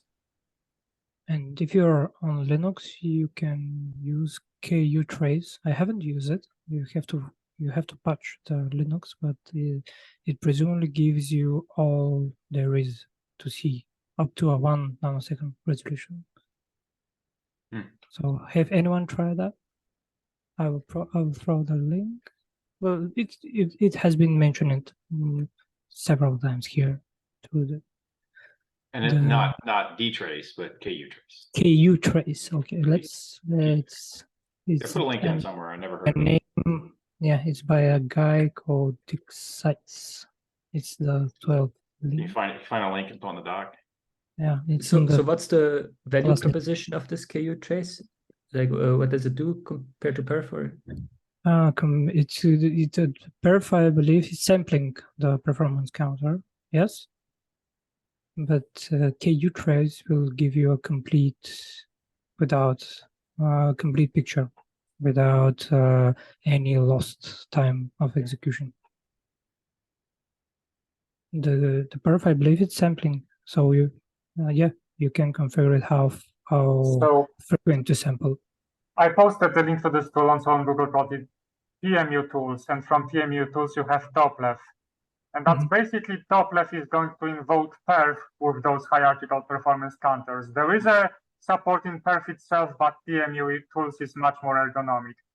As for perf itself, you can use it for tracing. You don't have to use it for sampling.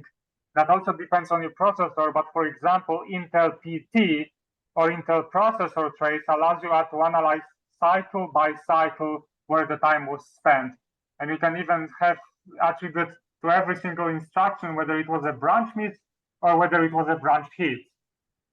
And that's a really large profile, because notice that on a 1 gigahertz CPU, you already have 1 billion instructions executed in 1 second. So just think about how large the profile is going to get. You would want to limit this to a very small snippet of code, but you can trace using perf. It's not just for sampling. Is KU trace easy to use? Because I'm looking at the GitHub and I'm not 100% sure how easy this is. It says Linux patches. Yeah, you have to patch the kernel, because he introduces some data structures to do that efficiently. I wouldn't start with that, to be honest. I would just start with looking at the performance counters like TMU. Okay. Start by getting your language done and the compiler working and being able to explain how memory safety works. Then talk to Matt. I think patching the Linux kernel can wait for even later. So that's a nice point by Cameron. Do something, make it right, then make it fast. What's the fun in that? Oh no, I totally get it. Like, Yeah, the parts that's actually slow is, or the part that takes up the most time is already pretty fast, and it's already correct. And I would say that typing would take you the most time. So if you support complex types, typing. No, the typing is like not significant. I'm not sure why, but it doesn't take that much time. Maybe it's just the way I implemented it, but yeah, I try to keep everything simple, just because how complex my language is. I feel like there's something else I was going to say, but I can't remember it right now. It's all right. I was reading slides. I should not be reading slides. But in fact, we could just, be done early and declare this is a good one. And... I have one more thing. So, okay, so Yorick That's what I was on Discord, and he was like, Alan, it's settled. The Strangest budget is confirmed. And I went back and I looked at the transcript and I was like, no, we took a vote, and then we discussed after the vote, and it was completely different. So I want to do another vote. Okay, so first I'll define the Strangest budget. It's that the strangeness of a language. Wait, if you can define it. If you can define it, that's cheating. Alan. Yes. You're going to define something and ask us to vote on it. Use a different word than strangeness budget, because each of us have a notion in our heads of what strangeness budget is. We should get Theodore to define it, and then we'll vote. Or Aaron. Can So, we all right. vote on whether we I want mean- to vote on this? So okay. So I'll call it. I don't know the. The Allen budget.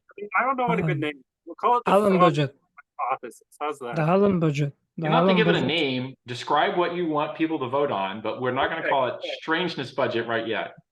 Okay, so I'll tell a story. All right. So you're reading the language tutorial. Or, you know, it could be the Strauss-Kit language tutorial. It could be the AA language tutorial. You know, some language tutorial, right? And let's say the first thing it says is, okay, here's how you print hello world, right? And you look at the example and you're like, you know, that looks a little strange. You know, it's not how I would have done it. You know, but you understand it. It makes sense, you know? And so then like the next topic, it's like explains this is how you do a function. And you look at it and you're like, oh, you know, that's also a little strange. You know, I mean, maybe this designer is, you know, some off the rocker or something. Like, I want some inline comment. You won't necessarily, the reader won't necessarily have an opinion what the problem is. All right. Let Alan finish the story, but finish the story. And Next. so you keep going through and there's like, you know, topic after topic. And let's say you're on like the 7th or 8th topic and it's pointer manipulation. And finally, you know, you're like, okay, you know, pointers, you know, I know how to do pointers and this is not the way you do pointers. And so finally you're like, this language is just too weird. I'm not going to use it. And you close the browser tab and stop reading about it and forget about the language. That's me and So go. raise your hand. How many people would close the browser tab and forget about the language? From having that experience, going through the tutorial? Yeah, going through the tutorial Yeah, and finding. I've certainly done that for languages. Okay. I definitely did that with Go, but it was because I thought it was too simple and it's not going to help any of my use cases. And now I ask the inverse question because there's a bunch of people that aren't going to raise their hands no matter what you say. Sorry, I'm now, abstaining because raise your hand. I lost focus. I forgot. I didn't hear. Raise your hand if the Which call is this? weird would make you more inclined to try it out, and you're more inclined to finish the tutorial and actually, you know, maybe download the language and try it out. Never. I'm sorry, what was the question? I understand what was the thing that would lead me to try more. Well, the question is if, you know, you know, finding out that it was doing things differently from how you wanted to do them would make you more likely to download the language. So I think that brainfuck went the opposite direction and made it so strange that some people who just like puzzles go for it because of the strangeness. So you could do that. Yeah, I would say more in my head is it's not just you're different. If I'm going to grab more, it's because I see something excitingly new that intrigues me. Brainfuck did not intrigue me. Go did not intrigue me. I walked think away there's- from both of those. Right. Three things that really make me interested in like, oh, I think this language is worth my time to invest in. The first is very low investment cost. There are a bunch of stupid packages that have their own domain specific language in them. And it's like, okay, I'm going to learn the funny little language for the environment variable for what does or does not get printed in your logging library. I can learn it in an hour. I can do my one use case and I can be done. The second is someone who I know and trust as a good user of tools who uses things in productive ways tells me about the language. And the third is some major group has succeeded in doing a hard thing. And the fact that people are getting better results suggests that there's a better language there. So I believe Erlang is a good language because like people have made global scale things that lots of people rely on in Erlang. And if better tools mean you get better results, the fact that, you know, Ericsson did amazing things with Erlang is a good sign that that language has some use case. People who I trust told me like, you have to look at Rust and it's going to enable you to get things. So I put time into looking at Rust. And regular expressions I learned kind of accidentally because it was baked into things that I needed to do, like grep. Well, I am more likely to abandon if it's very high friction for me to first get started, or there's just not a lot of trust that tells me someone What's who the has gotten benefit- better what's the results benefit using for this the tool. friction, right? Like if friction for friction's sake, it's like, what the fuck? Why would you do it this way? But if it's friction and you're like able to create the entire universe, is like, fuck, this is cool, but I hate their choices, but wow, this thing's powerful. So there's the friction is only friction if there aren't examples about what you want to look at. Friction. I don't know. all kinds of I don't ways. know. Brain That ties cells and actually time it and ties what you're in doing. very well with what Aaron said, because he said that like if there's low investment cost, then he's more likely to try it out. And I think that also like applies. So for instance, for Rust, it does have a bit of a strangeness budget, but like the getting up to speed with it, or like the tooling and stuff, everything, the documentation examples. Cover your ears, Levo. But you know, one of the things I liked about Rust when I first saw it is I could read it, even though I knew absolutely nothing about it, and I really appreciate that. That's like, it's the same feeling I had when I picked up Java coming from C++. It's like, fuck, this is obvious what it's doing. There's only one way it could be doing it, right? Like, it was obvious. Yeah, the obvious part is what it lowers the strangeness. And Go actually has some of that, and Ruby is like half that and half the entire fucking opposite. Like, so Ruby is one of these languages like love hate. I don't know it well. I've built a few small things in it, right? I hate it and love it at the same time, because it's like on one side it's like, oh, I'm typing something, I bet there's the thing I want. As soon as I hit dot, if my IDE had Ruby support, it would give me a list and I'd find it. So I'm just going to go look at the source code for it because it's in Ruby, and sure enough, it's right there. So it's, I know an IDE could do that, and I have to do it by myself. But that's like that's the good half of Ruby. The other half is like, what the fuck? Like, I've never seen anything like this. Like, where did they pull that from? There's one language. I'm not going to name it, but you guys are definitely going to know what I'm talking about. It has uglier syntax than C++, but it has the bullshit factor going for it, and everyone kept on talking about it, and that's why I learned it. I completely regretted it, but yeah. Do you guys think bullshit factor is a big part of it? I don't know a what lot of people buy in. I think he means hype. I think he means hype factor. And hype factor does help. I mean, it helped launch Java. Like, there was a huge amount of hype around it because of the hype around the internet and the hype around Netscape. It was a good time. I think that's an easy trap to fall into. I personally was very interested in React because Facebook got a lot of leverage out of React. But a lot of the problems that React solves really well is, how do you have one website with 4,000 developers working on it at the same time? That is not the problem I have.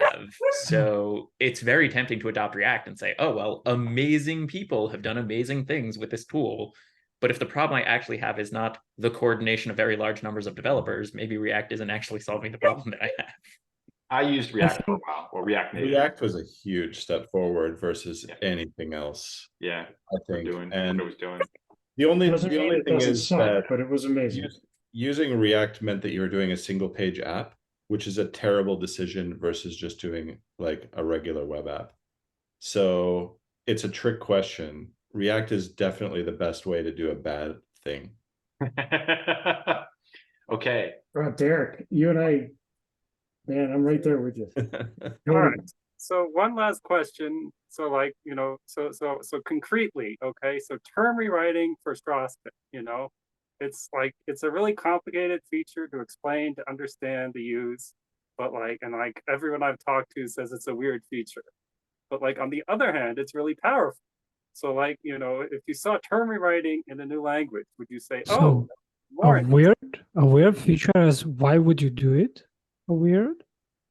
Or what would you give you? Would you a weirdness? Like, why would you do it? Turns into, what problem are you solving that I have? I think a bunch of like people that I know that are functional programmers, I think would probably like that.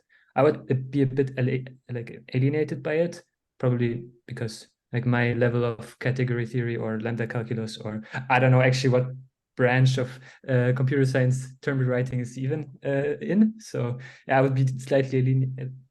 It's heading over to the math side of things. But the thing is, I do have to say, like, I'm personally, I'm kind of like drawn by my insecurity to like explore new languages or something. So that also, the thing is, I was actually doing lots of Go programming, and then on the forums I see everyone shitting on Go, and then I've like everyone hailing Rust, and so I kind of actually switched because of that. I just felt bad about myself. But You know, there is this theory that Oh. says if everyone are the hates best. on you, everyone's using you. Oh. So, So I mean, would don't get everyone used, a don't hacker get hated use- on. I hope Quote. someday to have invented a tool people complain about. Exactly. I hope someday to have everyone hate on me. yeah, if Cameron remembers, I wish him this problem. So anyone complains about his language, so Yeah. he has not many users. All right. Yeah, I'm doing great because Cliff complains about it all the time. Oh yeah, but it's only one. You gotta widen your horizons here. But we So we can have I a steal strong the last 5 strong minutes to one to try and complain. convince Cliff to use or as his enum? Syntax. I'm not gonna look at new syntax until I straighten out the typing and what I got. Yeah, Which because I think fair deal. I think red is the right color for your bike shed. Do you have Okay. syntax for an enum yet? I do not. Do you have an enum yet? No. So I Oh, do not. Okay. So that's a thing that has to be done, and then syntax comes around. And All right. I will wait till you have an enum to argue Eric, for I syntax got for enum. sometime in this week. Half my time was packing for Burning Man, and half my time was doing other things. So I got some next step test case working with true polymorphic operator overloading done. Which is to say I could square whether you're an int or a float or a matrix with all the operator overloadings behaving as expected. And then it choked on factorial overloaded because it's recursive. But it was a stupid choke, and that's where I'm at. I'll pull up the debugger and sort out what's going on with there. So some kind of progress. And then Burning Man means I'm not here the next 2 Fridays. If anyone wants to step up and volunteer, reach out and email, and I'll step you through the process. But if no one wants to volunteer, we'll just let it ride for 2 weeks. I I'll nominate Cameron. volunteer Tidor to host. Yeah, I heard Cameron and Theodore have Cameron- volunteered. And I Transitive nominate closure says Cameron to do because he has the bandwidth and He owes has me the some Zoom. coding. He's got 2 weeks to get it done. I'm not sure I want him busy. No, I can host it, but I think Theodore does a good job on the organization side. So Okay, we'll split 50-50. Fine. so Cliff, if you want to give him the organizational stuff, he can send his stuff out and whatever. Yeah. Let me I think the only thing he needs is the ability to chat to the announcement channel, right? Of course. Yeah, that's probably it. Well, you So have to the- be able to send an email out. Okay. The only thing I change is like the Google Docs link, which is pretty easy. But the email, you so you want- need the email list. If you want, Cliff, if you don't want to share the email list, just send an email out today saying that it'll be posted on the Discord, and then Oh, and then that's fair.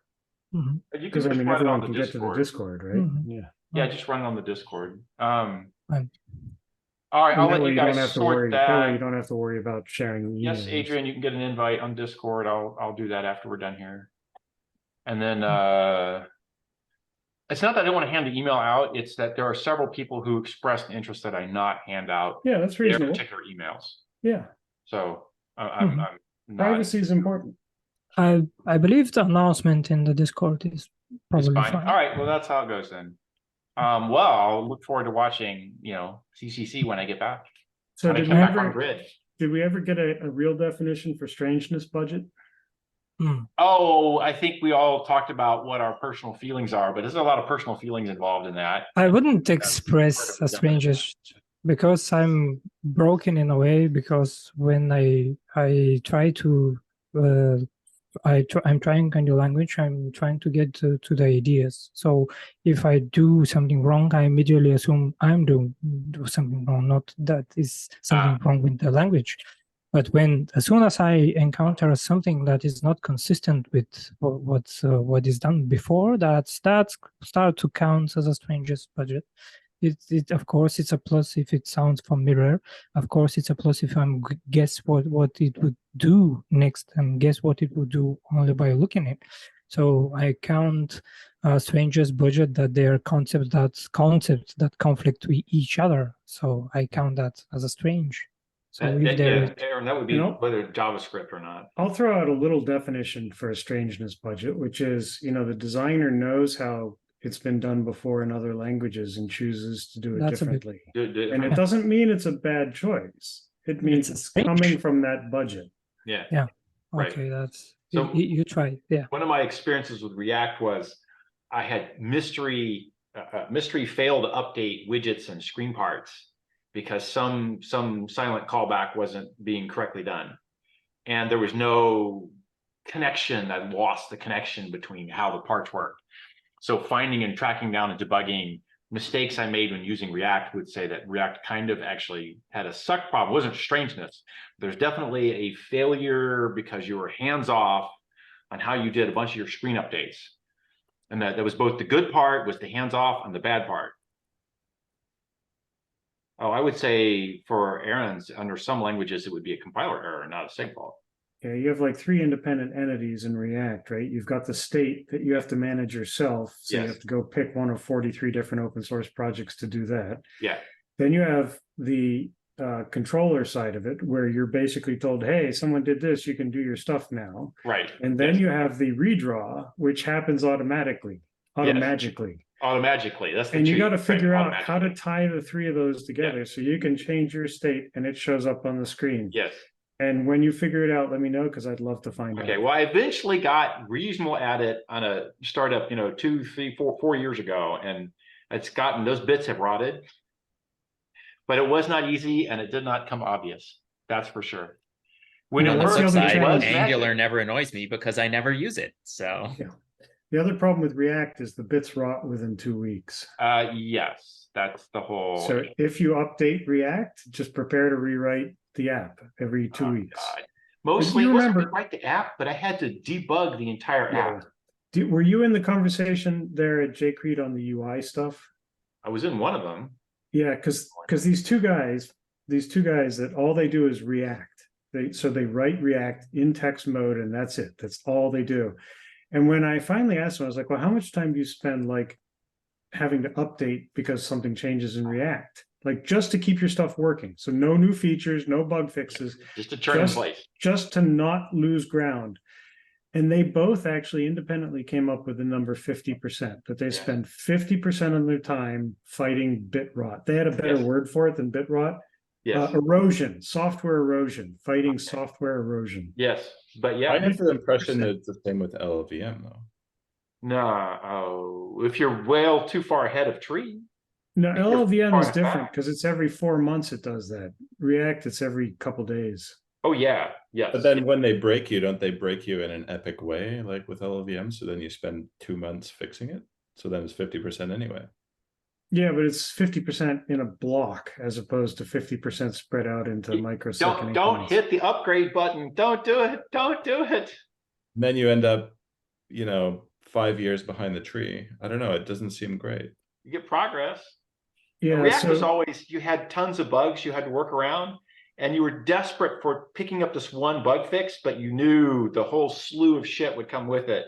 And then you'd be back to debugging, and there'd be a new pile of bugs that you had to live They with. at least renamed NPM fuck me to NPM upgrade. So, yeah. Yeah, I turned that treadmill. No problem. It was ugly. All right.